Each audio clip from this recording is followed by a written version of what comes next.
저희가 수용자 자녀에 대해서 길거리 인터뷰를 했어요. 사람들이 어떻게 말했을 것 같은지. 생각을 못 해봤던 거네? 약간 이렇게 반응도 할 것 같아. 내 생각도 그래. 사실 대중이 공감할 만한 대상이 아니에요. 맞아.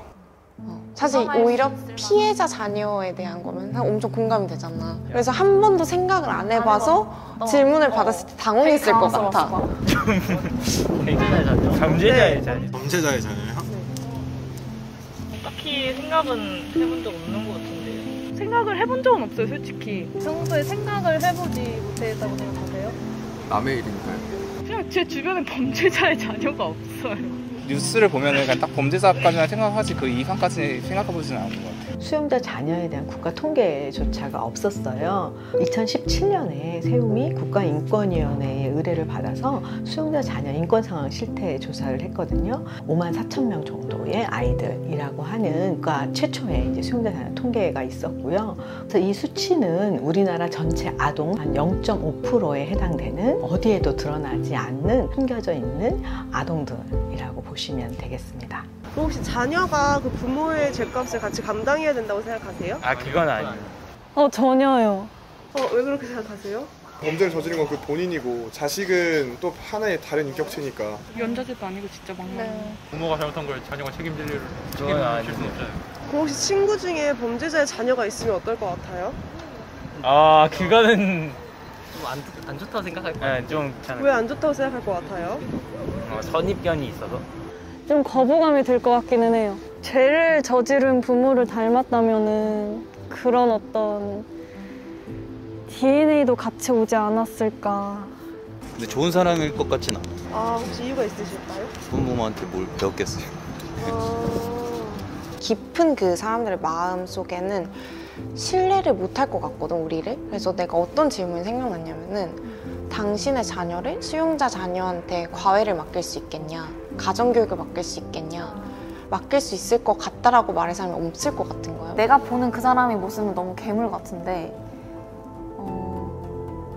그 사람이 나한테 미친 영향이 너무 많잖아. 그 오점은 닮고 싶지 않기 때문에 더 윤리적으로 살아야겠고 도덕적으로 살아야겠다. 맞아.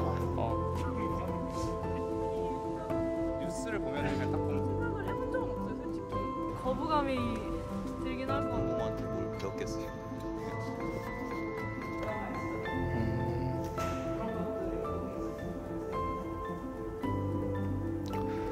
이거 같은 경우는 일단 제일 처음 와닿는 게 경제적인 어려움이에요. 나는 친척분 손에 길러졌으니까는 학교에서 만약에 준비물을 준비해야 되는데 눈치가 보여서 선뜻 말하기가 어렵단 말이지. 겨울에 됐을 때도 매년 같은 옷을 입으니까 점점 해지는 게 보이는데도 그냥 입고 다니니까 그런 것도 있고. 그러면 그런 게 약간 있던 거지. 친척들한테 좀 짐처럼 여겨졌었어? 대놓고 짐 취급을 하진 않은데 일단 골칫덩이라는 느낌은 받았지. 눈치를 그냥 되게 많이 봤었던 것 같아. 사실 동생도 발달장애 막 자폐증 이런 게 있단 말이야. 그래서 동생이 멀쩡하지 못하는데 여기저기 자꾸 맡겨지다 보니까 그게 뭔가 더 그게 힘들었겠다. 불안하게 만드는 요소 중 하나였지. 얼른 성인해서 독립을 한 다음에 동생이랑 나랑 안정적이게 살 수 있게 시스템을 구축을 해야겠다라는 약간 막연한 목표 같은 게 있어서 뭔가 실업계 고등학교나 막 마이스터 고등학교, 기계공고 이런 데를 알아봐야 되는데 내가 하고 싶은 건 또 그게 아니거든. 저는 고등학생 때 역사 선생님이 하고 싶었어요. 역사 선생님? 맞아, 그때 오빠 얘기했었어요. 근데 완전 잘 어울린다. 잘 어울려. 또 유년기 때는 육상 선수도 하고 했었는데 육상 선수? 어, 대박. 근데 그러면 아직도 하고 싶어? 돌아갈 수가 없잖아. 진짜 현실적이네. 그래도 마음은 돌아가면은 할 것 같다. 이 정도 그냥. 뭔가 어릴 때부터 부모의 역할의 무게를 오빠가 가져간 거구나. 진짜 늘 대단하다고 생각해. 나를 보호해줘야 될 부모가 나를 해치고 나한테 가해를 하니까 그런 거에 있어서 나는 좀 어려움이 많았던 것 같아. 내가 보는 그 사람의 모습은 너무 괴물 같은데 그 사람이 나한테 미친 영향이 너무 많잖아. 나도 나중에 내가 내 자식한테 내 배우자한테 똑같은 행동을 할 수 있지 않을까? 그냥 내 스스로한테 딱 이렇게 말해. 그냥 야, 너 나중에 아빠랑 똑같은 사람 될 거야? 아니지? 너가 그런 사람이 되면 안 되지. 계속 그렇게 막 내 스스로한테 막 얘기를 엄청 한단 말이야. 그게 너무 힘든 거야. 나 같은 경우는 아버지가 그 수감자임에도 편지도 되게 많이 써주시고 자식한테 엄청 애정을 쏟는구나라는 거를 내가 느끼기는 했어. 그래서 그 자식들을 대하는 태도 정도는 닮고 싶지만 그 오점은 닮고 싶지 않기 때문에 오히려 더 윤리적으로 살아야겠고 도덕적으로 살아야겠다. 맞아. 은연중에 아버지랑 다른 길을 걸어야 될 것 같고 비슷한 사례로 뭔가 낙인이 찍혀버리게 되면 아 쟤는 수용자 자녀라서 닮은 거다. 뭔가 편견을 내가 만들어버리는 것 같은 느낌이어서. 난 보육원에서 지냈었지만은 일반적인 가정은 예를 들면 뭐 대학교 졸업할 때까지라도 후원을 해주고 지원을 해주고 그러니까 안정적이게. 그러니까 얘가 좀 잘못돼도 뭔가 이렇게 서포트를 해줄 사람이 있어. 안정장치가 가정이 되잖아. 근데 우리는 그 안정장치 자체가 없다 보니까 우리가 알아서 정말 모든 거를 다 이 인생에서 혹시라도 삐끗하면은 사실 망하는 건 나고 뭔가 이런 뭔가 뒤를 받침해줄 수 있는 그냥 맹목적인 지지라고 해야 되나? 왜냐면은 그 상황에서는 항상 뭔가 제약을 걸어두고서 생각을 해야 되는데 그 뒤를 받쳐주는 사람이 있었으면은 뭔가 더 좋은 쪽으로 갈 수 있지 않았을까.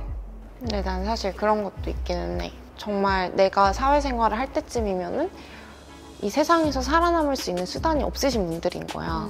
그러니까 내가 완전 부양을 해야 되는 사실 그런 부담감도 엄청 가지고 있기는 해 지금. 이게 아버지 수감되신 기간이 엄청 길다 보니까 사회에 적응하시기도 힘들고 그리고 이미 연세가 사회적으로 일을 할 수 없을 정도로 나이가 오히려 그 내가 빨리 취업해야겠다는 큰 전제가 사라지지가 않아서 맞아. 내가 동생이랑 나만 성인이 돼서 둘만 살았으면 오히려 안정적으로 살 수 있겠다라는 생각이 가끔씩 또 들기도 하는. 그럴 수밖에 없을 것 같아. 항상 나의 머릿속에서 이런 말을 듣고 싶어라는 게 있었는데 그게 많이 힘들었지? 수고했어. 너무 잘 견뎌줬어. 아무도 나의 힘듦을 모르고 그냥 혼자 이렇게 덩그러니 있는 상황 속에서 언니가 말하는 거 보니까 나도 그랬던 것 같아. 그냥 가장 컸던 건 내 존재를 인정해주는 맞아. 사람이 필요했던 것 같아. 저는 아동복지라고 얘기하는 일을 한 지 한 32년 정도 된 것 같아요. 그러면서 아동복지의 어떤 그 법 체계 안에서 보호를 받지 않는 아동들이 분명히 존재하는데 그 아이들이 누구일까 이런 고민을 하면서 부모의 분명히 범죄라는 것은 사회적으로 악을 행한 거잖아요. 근데 그것 때문에 이 남겨진 아동들이 안전한 보호를 받지 못하고 결핍된 상황에 놓여 있다는 것을 알게 된 거죠. 근데 사실 세움에 오면은 우리가 수용자 자녀라는 정체성으로 만나잖아. 근데 그게 되게 특별한 것 같아. 왜냐면 사회적으로는 사실 나밖에 없으니까 수용자 자녀가 근데 공통부모끼리 만나는 거니까. 맞아. 여기서는 막 딱히 나를 이상하게 생각한다던가 아니면은 나에 대해서 안 좋게 생각한다던가 이런 게 없잖아. 감정을 뭐라고 표현을 못하겠네. 같은 아픔을 겪는 맞아, 친구들이니까 말하기가 더 편하고 또 어떤 점에서 어려움을 느끼는지를 너무 잘 잘 아니까 알고 맞아. 그냥 말하고 나면은 후련해.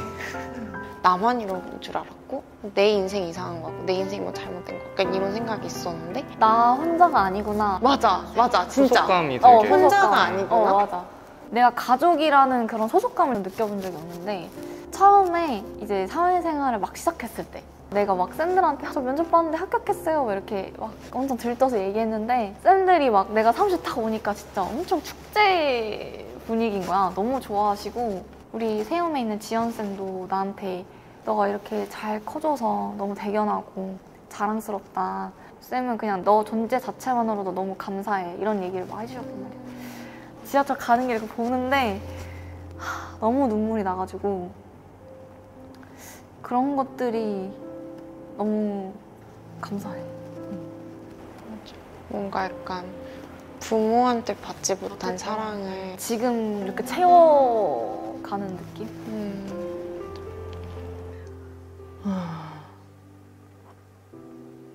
아이들이 둘러싸여 있는 그 문제, 그 얘기를 들으면 우리가 해결해 줄 수 있는 게 하나도 없다는 생각이 들 때가 많아요. 근데 또 생각해보면 이 아이가 세움과 연결이 됐잖아요. 그러면 우리가 해줄 수 있는 게 뭘까? 이 아이들 둘러싸고 있는 그런 어떤 환경적인 결핍을 모든 것이 다 해결되지 않지만 그 아이의 마음의 안타까움을 함께 걱정해주고 있다고 하는 것 자체가 우리가 할 수 있는 가장 큰 일일 것 같아요. 적어도 나를 있는 그대로 바라봐줬던 어떤 사람이 있었지, 어떤 단체가 있었지라고 하는 어떤 존중의 경험, 인정의 경험, 이것들을 그 아이들이 알았으면 좋겠어요. 그냥 있는 그대로. 그리고 괜찮아. 괜찮아. 안녕하세요. 반갑습니다.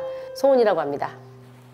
대표님하고 좀 아이들을 돕는 일을 하셨었을 때 그때 인연이 돼가지고 가끔씩 연락하는 그런 사이로 지내다가 새롭게 이러한 일을 시작하게 될 것 같아요 하고 저한테 처음 얘기하셨을 때 충격을 조금 먹었던 것도 사실이에요.